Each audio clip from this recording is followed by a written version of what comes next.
Assalamualaikum warahmatullahi wabarakatuh. Selamat siang, salam sejahtera untuk kita semua yang kami hormati, Kabupaten Mas,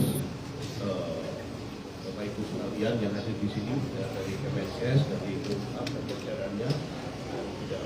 Kami sebutkan satu persatu rekan-rekan media sekalian. Pertama-tama kami mengucapkan permohonan maaf kami mungkin teman-teman media yang dimana sempat ada stop informasi di mana pada saat kita melakukan press conference yang sebelumnya ini memang kami terus mengupayakan mengoptimalkan proses penyelidikan dan penyidikan kami. Kemudian juga waktu itu rekan-rekan media juga sudah menanyakan kepada kami apakah itu sudah tertangkap.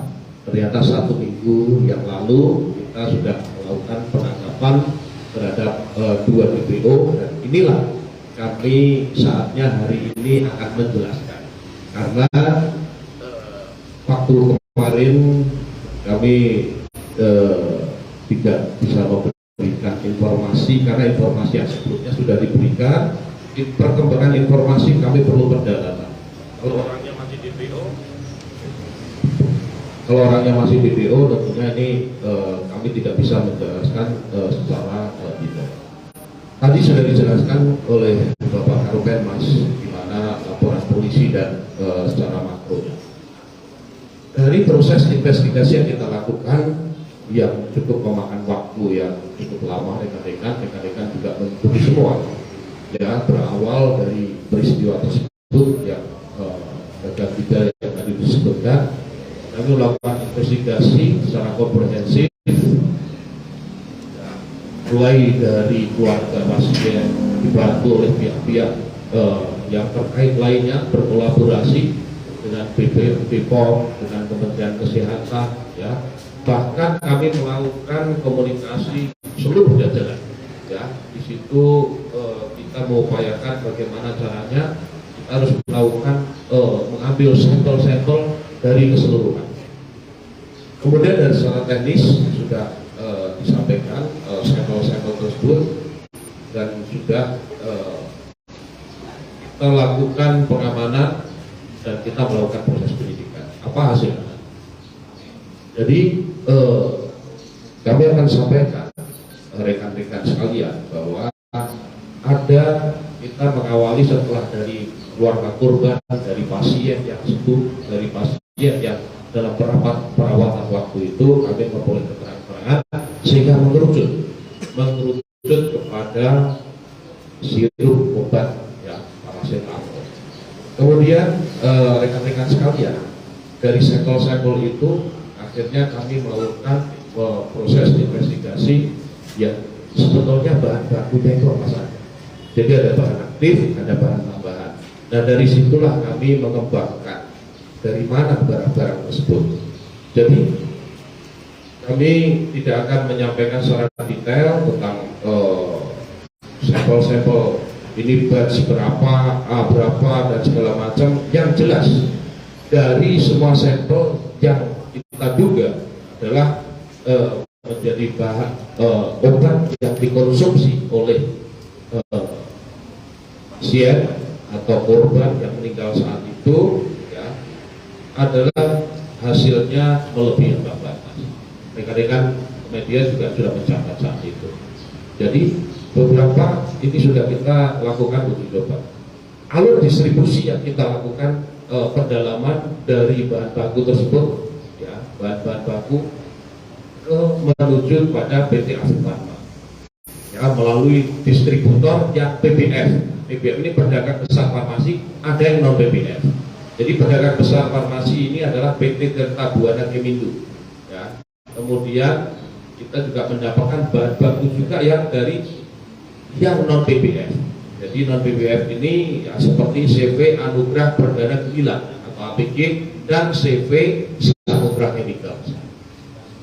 Ya. Kemudian ya mungkin karena perbedaan harga dan yang lain-lain sehingga CV Samudra Chemical ini mengganti kemasan,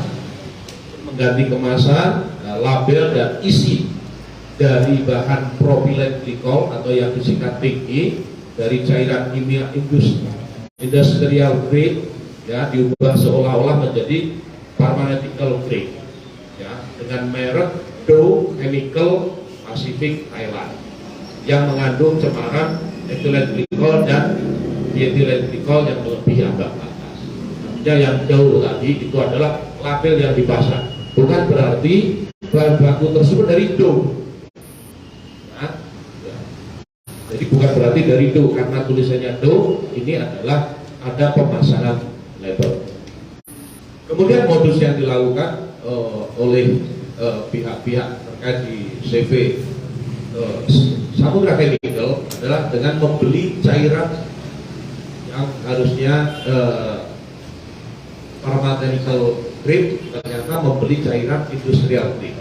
Industrial grade ini berupa etilen glikol yang bersumber dari berbagai sel yang tidak jelas asal usulnya. Kemudian dibawa ke gudangnya CV Samudra Chemical dan diganti kemasan ke drum Dow yang didapatkan dari pedagang kaleng drum bekas di berbagai tempat, sehingga isi drum Dow yang seharusnya berisikan PG atau propylen glikol, ya, propylen glikol pharmaceutical grade, justru berisi cairan kimia industrial grade yang mengandung EG dan DEG. Barang inilah yang didistribusikan ke para distributor. Jadi para distributor dulu sebelum ke produsen. Distributor kemudian hingga masuk ke industri farmasi, yaitu dalam hal yang ditangani oleh Bareskrim adalah PT Afifarma. Inilah suatu konstruksi yang demikian. Kemudian dari proses penyidikan tersebut, penyidik juga melakukan menyita barang bukti. Ini ada banyak barang bukti ini yang mungkin saat ini sudah berada di Rubasan. Ini, ya, ada drum ya, drum yang berwarna putih, kapasitas masing-masing ini berukuran 215 kg. Ya, kemudian dan perlengkapan lain nanti rekan-rekan bisa lihat di bahan, ya, bahan-bahan yang dipakai, ya. Kemudian barang bukti lain juga yang disita ditemukan di lokasi CV ini juga ada di beberapa tempat, ya, distributor maupun di CV Samudra Chemical sudah kita amankan semua. Kemudian tadi disebutkan tersangka ini ada ada 5 korporasi. Kenapa ada 5 korporasi? Karena hasil investigasi kita mengarahkan kepada korporasi yang diduga kuat, ya, melakukan pelanggaran yang tadi disampaikan, yaitu yang pertama PT Afifarma, PT Tirta Buana Chemical, PT Farijaya, CV Anugrah Perdana Gemilang, dan CV Samudra Chemical. Kemudian penyidik juga menetapkan 4 tersangka, ya, baik perorangan, ya, yang tadi juga kaitannya dengan korporasi juga, ya. Kemudian sudah melakukan penahanan, walaupun rekan-rekan juga sudah mengetahui sebelumnya bahwa 2 sebelumnya dinyatakan DPO dan 1 minggu yang lalu kita lakukan penangkapan. Yang pertama adalah saudara ID, ya, saudara ID ini selaku dirut PT Samudra Chemical, ya, diduga sebagai pengoplos, ya. Kemudian AR ini dari direktur, kalau yang tadi adalah direktur utama, sekarang direkturnya, yaitu AR itu direktur CV Samudra Chemical juga yang melakukan yang sebagai pengoplos perannya. Kemudian ada juga dirut CV APG, ya, Anugrah Perdana Gemilang, ini saudara AIG. Kemudian direktur APG lainnya adalah AS. Mungkin, ya, kemungkinan adalah nanti akan bertambah lagi tersangkanya, karena setelah ada DPO ini kita lakukan pengembangan kembali, karena proses penyidikan ini akan berlanjut, tidak berhenti sampai di situ saja. Ya, pasal yang disangkakan secara umum tadi sudah disampaikan, ya. Jadi ada beberapa pasal yang kita sangkakan, ada 4, ya, terkait dengan undang-undang kesehatan itu sendiri, ya. Kemudian ada juga adalah undang-undang tentang kesehatan yang sudah dirubah pada undang-undang cipta kerja, kemudian undang-undang perlindungan konsumen dan KUHP itu sendiri. Rencana kami ke depan, ya, setelah penyampaian ini kami melakukan pendalaman, ya, dan saat ini ada berkas perlu dilengkapi lagi, ya, dan dalam kemarin penelitian jaksa, apalagi ini baru datang baru kena DPO, pasti kita akan melakukan pengiriman kembali. Kemudian tentunya dalam rangka kita mengupayakan mencegah kejadian ini tidak terulang kembali, tentunya hasil investigasi ini juga kita akan memberikan masukan-masukan atas temuan-temuan kepada kementerian lembaga terkait. Baik itu ada kelemahan-kelemahan terkait regulasi dan yang lain-lain, kita akan memberikan masukan-masukan dalam bentuk rekomendasi. Sementara itu yang kami informasikan kepada rekan-rekan, mohon maaf saya ulangi kembali pada rekan-rekan bahwa kemarin memang kita sempat tidak memberikan informasi karena memang kita menunggu tertangkapnya DPO tersebut, baru kita akan memberikan informasi kepada rekan-rekan. Demikian kami kembalikan kepada Karo Penmas. Wassalamualaikum warahmatullahi wabarakatuh.